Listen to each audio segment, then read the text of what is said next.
બાલચોંડી ગામે શ્રીમદ શિવ ભાગવત કથા જ્ઞાન યજ્ઞ મહોત્સવની પૂર્ણાહુતિ। કપરાડા તાલુકાના બાલચોંડી ગામે શ્રીમદ શિવ ભાગવત કથા જ્ઞાન યજ્ઞ મહોત્સવની આજે પૂર્ણાહુતિ કરવામાં આવી।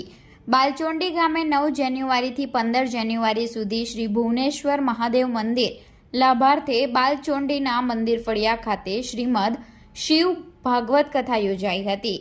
શ્રીમદ શિવ ભાગવત કથાનું ભાગવત કથાકાર પરમ પૂજ્ય છોટે મોરારી બાપુના નામથી જાણીતા કથાનું રસપાન કરાવી ભક્તો અને શ્રોતાઓને એમની મધુર વાણીથી ભક્તિ, ધાર્મિક અને આધ્યાત્મિકતાનું જ્ઞાન પીરસી તરબોળ કરી દીધા હતા।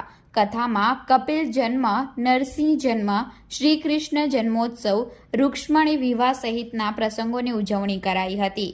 આ પ્રસંગે કથાકાર પરમ પૂજ્ય છોટે મોરારી બાપુ સહિત સહયોગ આપનારનું સન્માન કરવામાં આવ્યું હતું। આજે શ્રીમદ શિવ ભાગવત કથા પૂર્ણાહુતિના દિવસે હજારો ભાવિક ભક્તો ઉમટી પડ્યા હતા। મહાપ્રસાદનું પણ આયોજન કરવામાં આવ્યું હતું। ઉપસ્થિતિમાં મહેમાન તરીકે નાના પોંઢાના PSI શ્રી NC સગર તથા જયસુખભાઈ, મમતાબેન, રમેશભાઈ ઓઝર, ધીરુભાઈ, મુકેશભાઈ, જગનભાઈ, વજુભાઈ ક્વારી, સંજયભાઈ ક્વારી, ખુશાલભાઈ, વિનોદભાઈ, દિનેશભાઈ ઉપસ્થિત રહ્યા હતા। કથાના મુખ્ય યજમાન હરેશભાઈ પટેલ અને કલ્પનાબેન પટેલ, રાજેશભાઈ પટેલ તથા કલાવતીબેન પટેલ તથા ગ્રામજનોનો મુખ્ય ફાળો રહ્યો છે।